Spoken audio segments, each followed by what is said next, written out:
माननीय सभापति महोदय, संसदीय कार्यकाल में कुछ ऐसे क्षण आते हैं जब ये नहीं कह सकता कि मैं इसका सपोर्ट कर रहा हूं या मैं इसका विरोध कर रहा हूं।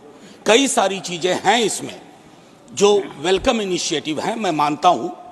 बस कुछ सुझाव दूंगा, क्योंकि अक्सर मैं देखता हूं कि हमारे बीच का संवाद, माननीय सभापति महोदय, विपक्ष का अलग से कोई प्रधानमंत्री नहीं होता या विपक्ष का अलग से कोई गृह मंत्री नहीं होता। विपक्ष को भी अपनी शिकायत, अपने मुद्दे अपने प्रधानमंत्री के समक्ष, अपनी आलोचना अपने गृह मंत्री के समक्ष रखनी होगी। सर, आज कश्मीर का कोई नहीं है इस सदन में। मैं था उस दिन जब नहीं, सॉरी, आई टेक ये नॉमिनेटेड मेंबर है।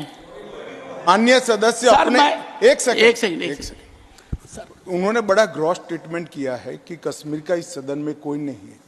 वो अपने बारे में कह सकते हैं, हमारे बारे में क्यों कह रहे?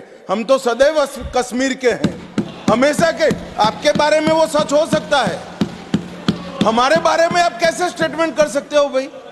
आप कह दो मैं कश्मीर का नहीं हूं, कश्मीर के लिए नहीं हूं, मगर मैं इस देश का कश्मीर से लेकर कन्याकुमारी और द्वारका से लेकर नॉर्थ ईस्ट तक हर व्यक्ति का कश्मीर है और हर कश्मीरी का देश है। क्या बात कर रहे हैं आप? माननीय सभापति महोदय, सदन की एक व्यवस्था के तहत मैंने ये बात कही थी। वो नॉमिनेटेड मेंबर है, मैं जानता हूं। माननीय गृह मंत्री जी ने दूसरी बात कही है। सर, मैं समझ गया। सर, या तो मुझे बात कहने दी जाए। मैं ये कह रहा था कि जैसे मैं बिहार से चुन के आता हूं, उस संदर्भ में मैंने ये बात कही थी। देश तो सबका है सर, तिरंगा यहां कहीं किसी से छोटा नहीं है सर। मैं सिर्फ इतना कहना चाहता था। माननीय सभापति महोदय, इसमें बहुत अच्छी चीजें, जैसा मैंने शुरू में ही कहा कि विरोध के लिए विरोध करूं ये उचित नहीं है। माननीय सभापति महोदय, महत्वपूर्ण है कि जब हम ये कहते हैं कि ये नॉमिनेशन होंगे, पहले तो मैं तारीफ करूं कि अंडर प्रिविलेज्ड के बदले एक शब्द जो कि कॉन्स्टिट्यूशनली वैलिड टर्म है, अदर बैकवर्ड क्लासेस, आपने उसका इस्तेमाल किया है, तारीफ के काबिल। ये जो नॉमिनेट करने का अधिकार एलजी साहब को है आज की डेट में, कल राज्य बन जाएगा तो गवर्नर साहब होंगे। क्या ये स्टेट असेंबली को डेलीगेट नहीं होना चाहिए? और अगर करना चाहें तो on the aid and advice of, ये व्यवस्था मैं समझता हूं कि होनी चाहिए थी। तारतम्य थोड़ा टूटा है, लेकिन फिर भी मैं अपनी बात कहूं। आरक्षण को लेकर के भी हम पीस मील में करते हैं। हर सत्र में मैं देखता हूं कुछ बिल आते हैं। एक समेकित योजना पूरे देश के संदर्भ में हमें इसके लिए बनाने की आवश्यकता है, वो बहुत बेहतर होगा।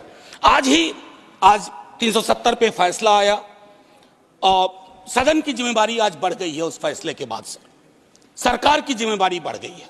मैं मानता हूं इतिहास, आपने यहां एक फैसला लिया था, तब संसद वहां थी सर, ये लगभग घिस चुका था, हम भी जानते हैं, लेकिन एक मनोवैज्ञानिक पहलू था। मैं आग्रह करूंगा सरकार से कि उस साइकोलॉजिकल हीलिंग की भी कोशिश होनी चाहिए, और ये हीलिंग हो सकती है सर। मैंने कहा ना कि हिंदुस्तान का मिजाज महासागर वाला है, इसको बस तालाब ना बनाया जाए, महासागर अपने अंदर सब समाहरित कर लेगा। माननीय सभापति महोदय, जो कश्मीरी घाटी में रह रहे हैं, गांव में रह रहे हैं, उनको लेकर के भी एक चिंता होनी चाहिए। बाहर हैं, उनकी चिंताएं वाकिफ है, बल्कि विवेक जी ने यह बात कहा कि बुरे से बुरे वक्त में एक बहुत बड़ी आबादी उन्हीं घरों में, गांव में, गलियों में रही, उनका एक्नॉलेजमेंट मैं समझता हूं बहुत आवश्यक है। माननीय सभापति महोदय, अंबेडकर साहब कहते थे कोऑपरेटिव फेडरलिज्म, माननीय प्रधानमंत्री जी भी कई बार उसको दोहराते हैं। सर, कोऑपरेटिव फेडरलिज्म के नजरिए से देखेंगे ना तो हैंड होल्डिंग की जरूरत होती है।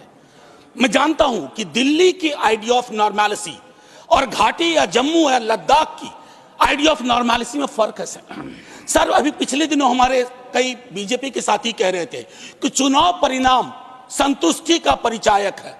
फिर तो लद्दाख में भी एक चुनाव हुआ था सर। बस 1 मिनट लूंगा, चूंकि आपने पहले कहा था सर। एक आखिरी चीज कहूंगा कि पत्रकार, विद्यार्थी, शिक्षक सरकार की आलोचना करें, उसको देश की आलोचना ना माना जाए। ये फर्क मिटता सा जा रहा है, ये कश्मीर के संदर्भ में नहीं, बाहर भी। दूसरी चीज सर, दूसरे राज्यों में जो कश्मीर के छात्र रहते हैं उनको एक प्रोटेक्शन दीजिए। और आखिरी चीज कहूंगा सर, बड़ी पीड़ा के साथ कि खामोशी शांति का पर्याय नहीं होती है। शांति के लिए न्याय चाहिए, वो उतना ही कश्मीर के लिए दुरुस्त है जितना मणिपुर के लिए। जय हिंद सर।